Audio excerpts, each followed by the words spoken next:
কাইসু মান দানা নাফসাহু ওয়া আমিলা লিমা বা'দাল মাউত ওয়াল আজিজু মান আত্তাবা হাওয়াহা ওয়া তামান্না আলাল্লাহ। নবী আমার বলে প্রকৃত বুদ্ধিমান ওই ব্যক্তি যে মৃত্যুকে স্মরণ করে। মৃত্যুকে কি করে বলেন? কি করে?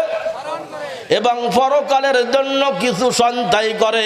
তাহলে এই মৃত্যু আমরা যদি বারবার স্মরণ করি, আমার বারবার যদি চক্ষু বন্ধ করে বলি মন আমি মরে গেলে, একটু চোখ বোঝেন, 1 মিনিটের জন্য চোখ বোঝেন তো। আর মন আমি মরে গেলে কি আমার স্ত্রী আমার কবরে যাবে, আমার সন্তান কি আমাকে দেখবে, আমার আত্মীয় স্বজন কি আমাকে দেখবে? আগে কি স্ত্রী কি ঘরের ভিতরে থাকতে দিবে? দিবে থাকতে দিবে না। তাহলে আমার জীবনের সফলতা কি হলো? তাহলে এজন্য আল কাইসু মান দানা নাফসাহু ওয়া আমিলা লিমা বা'দাল মাউত। প্রকৃত বুদ্ধিমান ওই ব্যক্তি যে মৃত্যুকে স্মরণ করে এবং পরকালের জন্য কিছু সঞ্চয় করে। এদের এই দুনিয়ায় যারা টাকাওয়ালা আছে, ও বাপ, যারা টাকাওয়ালা আছে, যারা সম্পদওয়ালা আছে, যারা নেতা আছে, এর ভিতরে একটা অহংকার আছে না? সকলে একটু কথা বলেন, আছে না? আছে না? আছে। এই টাকা নিয়ে ভাই ভাই, সম্পদ নিয়ে ভাই ভাই ঝগড়া লাগে কি লাগে না? আপনাকে দিকেও লাগে? সব জায়গা লাগে। কিতাবের ভিতর আসছে, দেখতেছি 2 ভাইয়ে ঝগড়া করতেছে। এক ভাই বলছে আমার জমিন, আর এক ভাই বলতেছে আমার জমিন। এক ভাই বলতেছে আমার ঘর, আর এক ভাই বলতেছে আমার ঘর। কিন্তু আমার আল্লাহ তাদের হিদায়াতের জন্য একটা গায়েবী দৃষ্টান্ত স্থাপন করে দিলেন। সুবহানাল্লাহ, জোরে কোন সুবহানাল্লাহ। কি দৃষ্টান্ত? ওদের হিদায়াতের জন্য 2 ভাই যখন চরম ঝগড়ায় লিপ্ত হয়েছে, ওই ঘরের যে বিল্ডিং আছে, ওই বিল্ডিং এর যে ইট আছে, বলে হুজুর আপনি কি গাঁজা খাইছেন নাকি? কি বলে? এটা আমার কথা না বাপ। আপনি দেখবেন পাকিস্তানের বড় একজন আলেম, যার নাম মাওলানা তারেক জামিল। কি নাম? ওনার কিতাবের ভিতর উনি লিখছে, যদি কিতাবটা দেখতে চান আমি দেখাইতে পারবো। তাহলে আমার কথা না। 2 ভাই যখন চরম ঝগড়ার ভিতরে লিপ্ত হয়েছে, এক ভাই বলতেছে আমার বাড়ি, আর এক ভাই বলতেছে আমার বাড়ি। এক ভাই বলতেছে আমার জমি, আর এক ভাই বলতেছে আমার জমি। হঠাৎ করে ওই ঘরের ইটা থেকে আওয়াজ আসতেছে, আল্লাহর বান্দা তোমরা তো বলতেছে আমার বলতেছো, তোমরা কি জানো যে আমি কে, আমি কার? কথা বলেন। আচ্ছা, আপনারা মনে করেন যারা বাড়ি আছেন, বাড়ি ঘরে স্ত্রী সন্তানদের সাথে কথা বলতেছেন, এখন আপনার ঘরের ভিতর দিয়ে যদি এরকম একটা আওয়াজ আসে, তাহলে সকলে একটু ওই দিকে নজর যাবে কি যাবে না? কিছু খোঁজ করে না ফলে চিন্তা করবেন যে কি এ হুজুর ডাকো মনে হয় বুট্টু দাইছে, কথা কর না কেন? হ্যাঁ, এক পুরোটাই কি হয়েছে, এটার থেকে আওয়াজ আসছে যে তোমরা কি জানো আমি কে? বলে তুমি কে? বলে শোনো, আমি হলাম এক বাদশা ছিল। এই বাচ্চা প্রভাবশালী বাচ্চা, তার ক্ষমতার দাপটে মানুষ থাকতে পারতো না। বাচ্চার মৃত্যু হয়ে গেল, মৃত্যু হয়ে বাচ্চার গোশগুলো মাটিতে রূপান্তরিত হয়ে গেল, তার হাড়গুলো রূপান্তরিত হয়ে গেল। কিন্তু বাচ্চার যে অংশে চক্ষু ছিল, ওই অংশটা হলো আমি। যেইখানের মাটি নিয়ে মানুষ ইট বানাইছে, বাচ্চার সেই চোখ আমি। এই ইটটা তৈরি হয়েছে সেই মাটি দিয়ে, যেইখানে বাচ্চার চোখটা থাকতো। অতএব আমি কিন্তু একজন বাচ্চার চোখ, তোমরাও কিন্তু এরকম মাটি হয়ে যাবে। কথা বলেন ঠিক না বে ঠিক? অতএব তুমি কার না, সব আমার আল্লাহর। মৃত্যুর পরে হয়ে যাবা মাটি। অতএব তোমার অহংকার কিসের? এমন দৃষ্টান্ত দেখে আল্লাহর বান্দা আল্লাহর ভয় দিলের ভিতরে ঢুকবে কি ঢুকবে না বলেন? এজন্য দেখবেন যদি আমল আমরা এই দুনিয়ার থেকে যদি চলেই যাই, তাহলে কিছু নিয়ে যেতে হবে না। 1 নম্বরে কোথায় যাবেন? মৃত্যুর পরে কি শেষ? সব কি শেষ হয়ে যাবে? বলে না আল্লাহ, তারপরে বলে তোর তো মৃত্যু হবে, তারপরে শোন কি হবে, ওয়া ইন্নামা উজুরকুম ইয়াউমাল কিয়ামাতি, তোমার জীবনের চূড়ান্ত হিসাব আমার মাওলার কাছে দিতে হবে। ঠিক না বেঠিক? আপনাকেও দিতে হবে, রামপাল মোংলার মানুষেরও দিতে হবে, সারা পৃথিবীর সব মানুষের হিসাব দিতে হবে, চূড়ান্ত হিসাব, কড়াই গন্ডায় হিসাব দিবে। এরপরে বলবে যে এবার পা বাড়া হয়তো জান্নাতে যা নয় জাহান্নামে যা। কথা বলেন ঠিক না বেঠিক? এজন্য আমার আপনার আমল যদি আজকের থেকে সুন্দর হয়ে যায়, কারণ এমন একটা মাস আমরা পেয়ে যাচ্ছি, সামনে এমন একটা দিন আমাদের আসতেছে, গুনাহ করার আর সুযোগ নাই। কথা বলেন ঠিক না বেঠিক? যেই দিন আল্লাহ পাক নেমে আসে, আপনারে ডাকবে, আমারে ডাকবে, ডেকে বলবে গোলাম রে ভুল করেছো, বোঝো না, আসো আজকে কিন্তু তোমাদেরকে মাফ করে দেব, তোমাদেরকে মাফ করে দিয়ে আমার গোলাম বানায়া দেব। আল্লাহু আকবার। তাহলে কি হলো? এমন কিছু নিয়ে আমাদের যেতে হবে, যে জিনিসটা নিয়ে গেলে ওই কবরটা 3.5 হাত কবর, মাত্র 3.5 হাত মাজা পর্যন্ত একটা গর্ত, অপরিচিত ভাষা, যেইখানে কথা বলার গল্প করার কোনো লোক আছে? কথা বলেন, আছে না? আছে না? এ বাবা আমার দিক তাকান। ফেসবুক চালানো যাবে ও যুবক ভাইরা? ওই জায়গায় ফেসবুক থাকবে না? কথা বলেন না কেন? ফ্রি ফায়ার থাকবে? তাহলে কার জন্য সময় নষ্ট করো? তুমি যেমন কি, তুমি দেখো না যে যাকে ভালোবাসে, দেখবেন তার নামটা মোবাইল স্ক্রিনে লেখে, তার হাত কেটে হাতে লেখে, বিভিন্ন জায়গায় যেদিকে তাকায় সে কিন্তু তার কথা স্মরণ হয়। কথা বলেন ঠিক না বেঠিক? যেদিকে তাকায় তার কথা স্মরণ হয়, বলে যে আমার প্রেমিকা এত সুন্দর কথা, তার কথার মতো আর কারোর কথা হতে পারে না। কথা বলেন ঠিক না বেঠিক?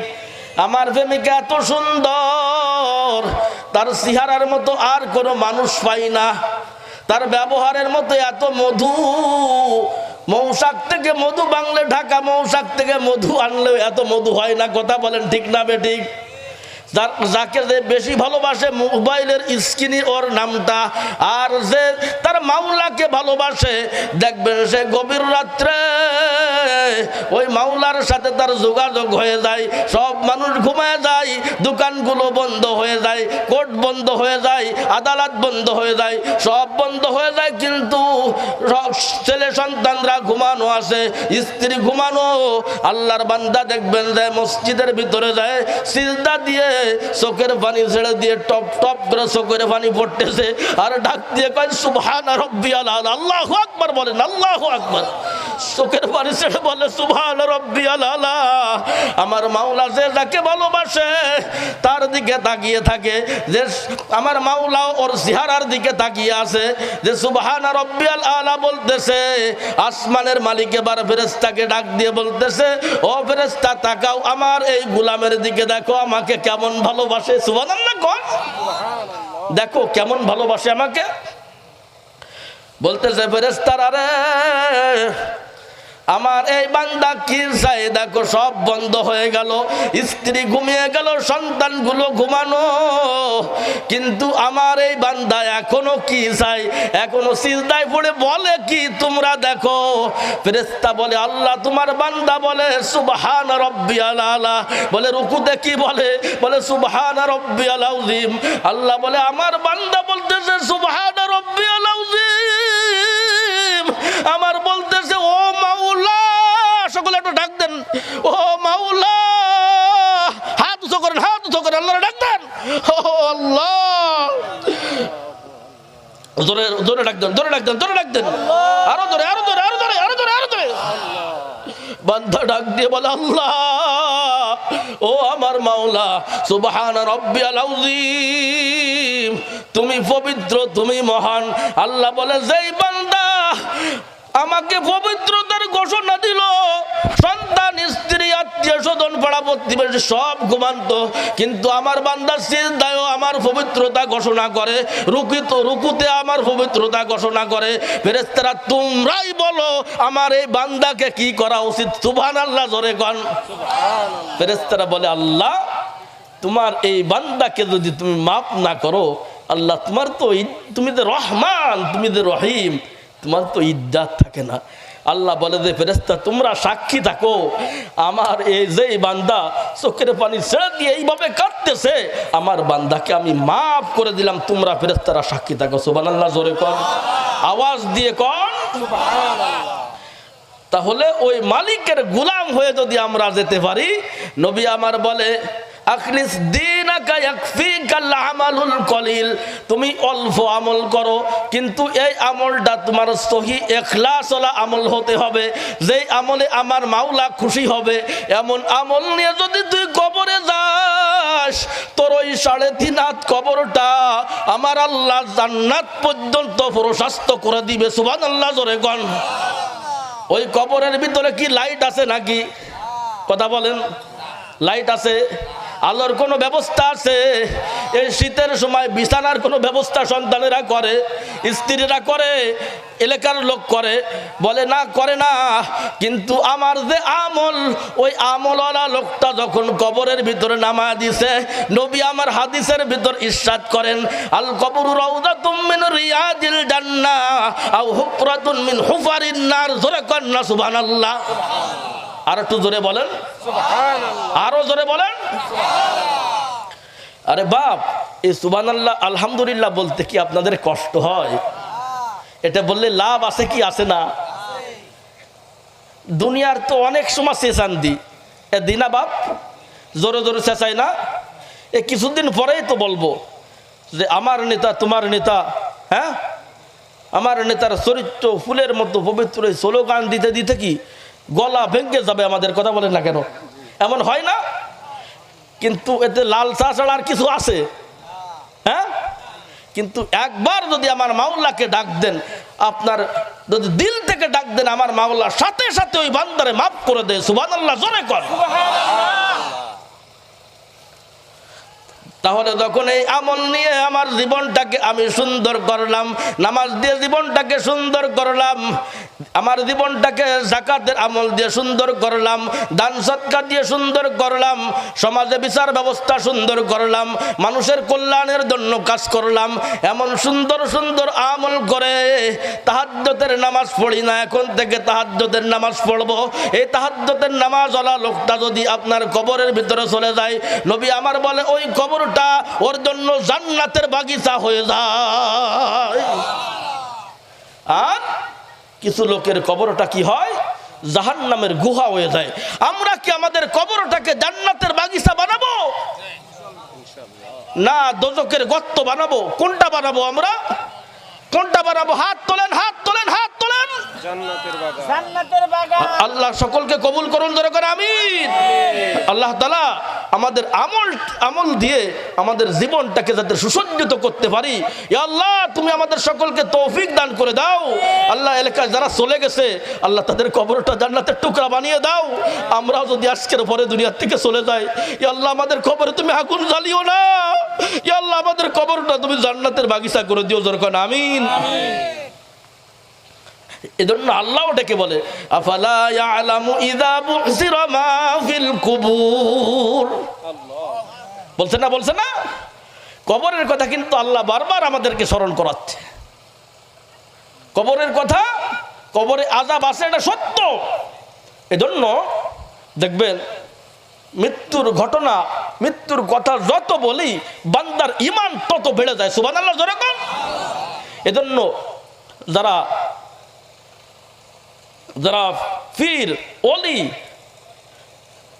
এভাবে খলিফা, সকলে কি বেশি বেশি দেখবেন যে তার মুরিদগণকে মৃত্যুর কথা বেশি স্মরণ করায়। কথা বলেন ঠিক না বেঠিক?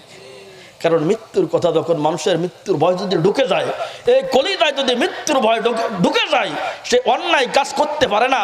ওই গোলাম কিন্তু নামাজ না পড়ে আর থাকতে পারে না। কথা বলেন ঠিক না বেঠিক? দেখবেন ওই বান্দাটা যার ভিতরে মৃত্যুর ভয় ঢুকে গেছে, সে যখনই আওয়াজ শোনে, সে আওয়াজ শুনে কিছু মানুষ দেখবেন দাড়ি পেকে গেছে, এরপরেও কি সুখ টান দিয়ে কি উপরের দিকে মারে। আজান হয়ে গেছে, ওই গোলামের কানে কিন্তু আজানের আওয়াজ গেছে, ঠিক না ঠিক? আল্লাহ বলে ফাইযা কুদিয়াতিস সালাত